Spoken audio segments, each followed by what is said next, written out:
You a minute? No, I'm fine. Okay. I'm okay. I'm always okay. Well, Clare, I didn't think I'd say the words, but calling time on your playing career after the game on Sunday against Hearts, how did it feel that you've made that decision?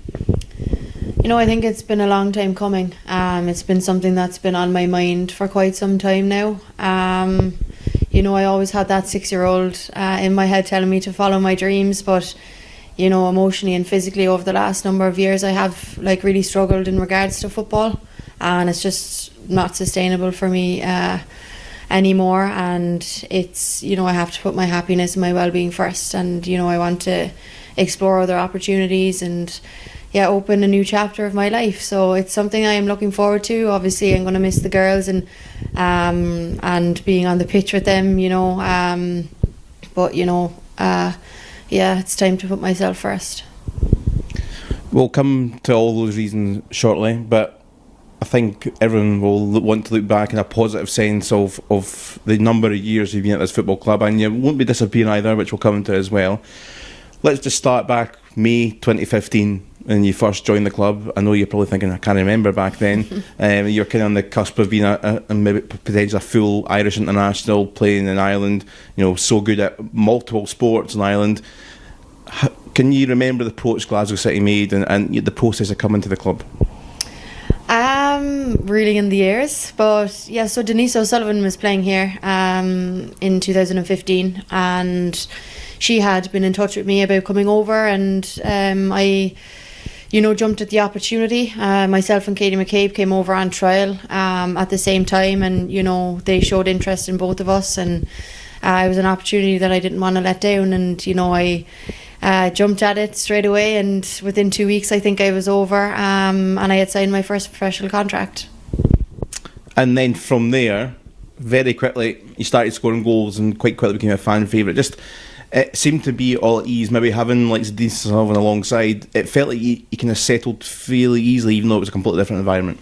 Yeah, of course. Football always kind of came natural to me anyway. Like most sports, it was something that I loved to do. I loved being on the pitch. I loved, scoring goals and doing what I can for the team. The first season I was here was a really good season for me on the pitch, as well. Towards the end of the season as well, scoring a hat-trick in my first Scottish Cup final with my brother in the crowd was a very, very special moment for me, and it's something that I will cherish in the future.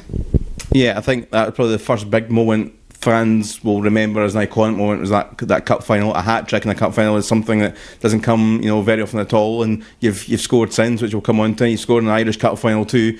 And you mentioned about your brother there, a big part of your life. Just that whole day just seemed to be absolutely perfect scenario. It secured a treble as well for the club. Yeah, of course. I love being able to look back and remembering all these moments. Sometimes I can't forget about things that I have achieved in my life. But these are definitely moments that I will remember forever. I know a couple of weeks after the cup final I made my first appearance for the women's national team. So you mentioned the Irish call up as well, which kind of continued on for that great success you had joining us as a club.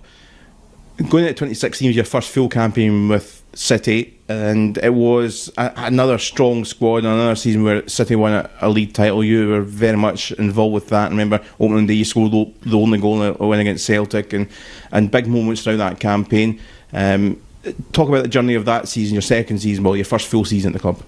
Yeah, I think I hit the ground running that season. It was very competitive within the squad. We had some unbelievable players, and I always had Leanne Ross on my case 24/7 in training, screaming and shouting at me, teaching me the ropes really as to what it actually means to be a Glasgow City player, and I've been able to use that throughout my career as well, playing for Glasgow City over the last number of years.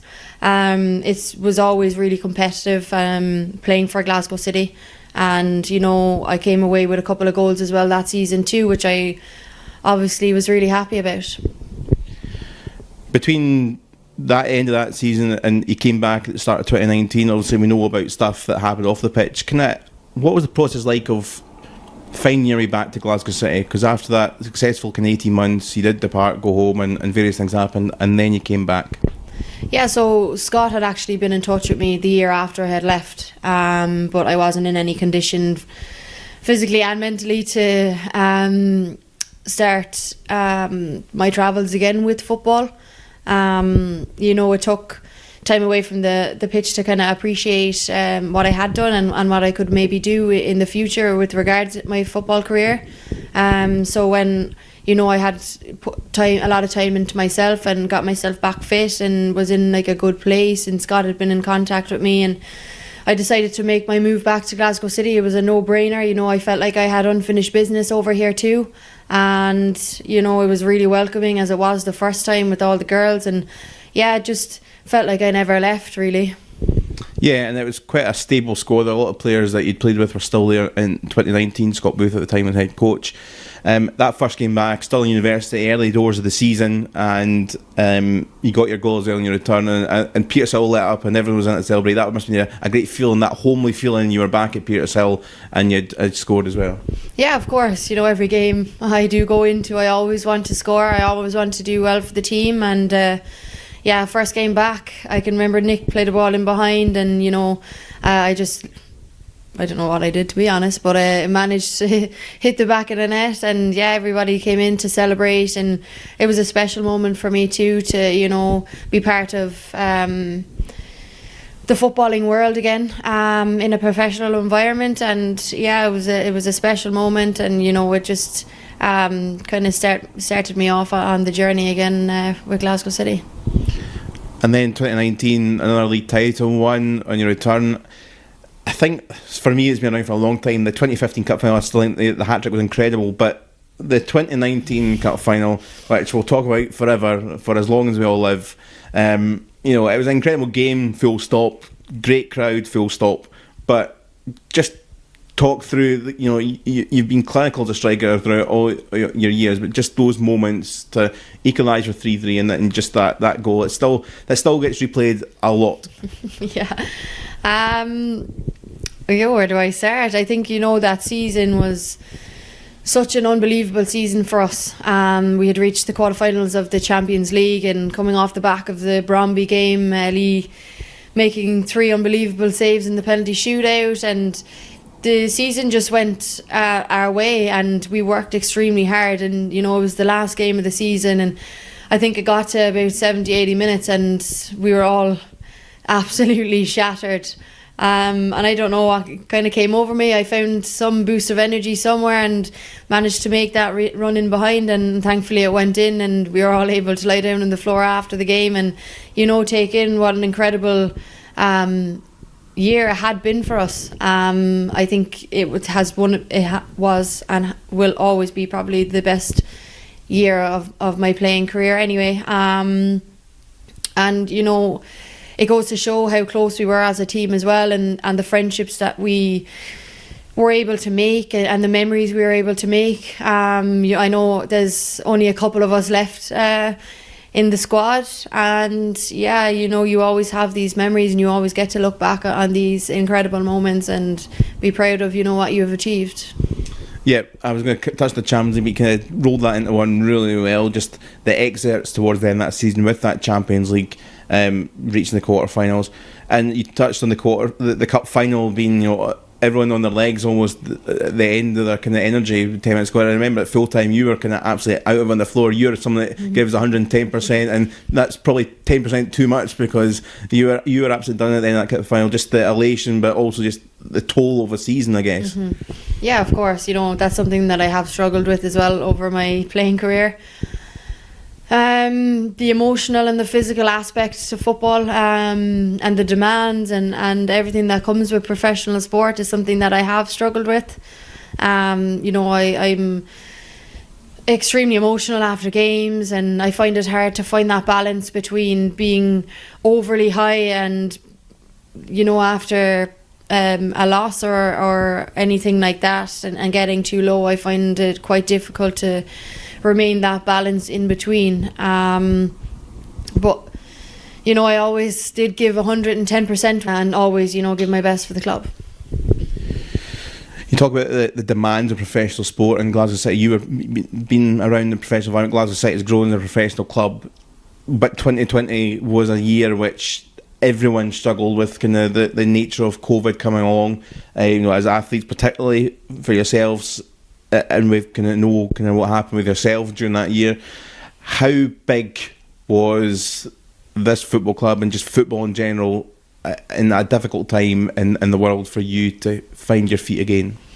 Yeah, it was extremely difficult for me. I just lost a run of myself completely. And I went back into a dark place that, I used to have nightmares over. But without the footballing world, and without Glasgow City and without my teammates, I wouldn't be in this position here today. I wouldn't be who I am today without it. I've experienced some incredible highs within football. I've travelled the world playing football, but it ultimately gave me my life back as well. It's given me, the confidence to go and do what I really want to do with my life, and give me the opportunity to experience other things other than football. Football was my identity for so long, and now, to be able to bring other things to the table is something that I never knew that I had in me. I never knew I had it in the locker to go and, speak to the younger teams or go into the community and be a role model for people. So without the club and without the footballing world, I never would have been able to do that. On your kind of energy and your courage and everything, take back to being in the right mental space and being the person you can be. I think the first real footballing signs we've seen, although you weren't involved in the pitch, was you happy but still kind of recovering. And in Spain, when we played Wolfsburg in the quarterfinals, it was a bit of a weird environment because of COVID and you couldn't do anything. You were there, it was the mini tournament and whatnot. That seemed like the kind of bit of light that you were kind of on the path, and it kind of helped you on to that season where we were watching before the interview. Your first goal of the season came a few months after, when you got kind of back into the team fighting against Forfar, and kind of got you going, and kind of it kind of felt like everything was better because you were back on the footballing pitch. Yeah, of course. I always liked being on the pitch. I always liked to contribute to the team, as I have said. But emotionally it has taken its toll, and it's just got to a stage really where after everything had happened in 2020, it opened up my eyes to a lot of other things, and I think I've tried numerous different things. I've given 100% when I have been asked, but it's just hasn't worked out, and it has come to a stage where I am in a position where I feel like I am ready to step away from football. I feel like it's a massive step. It's going to be a huge change for me, but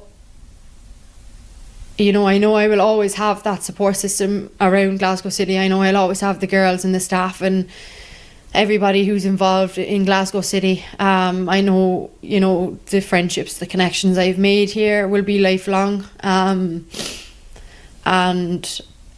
yeah, I'm just ready to open another chapter of my life and to, put my happiness and my well-being first, and go after other things that, I want to achieve in my life.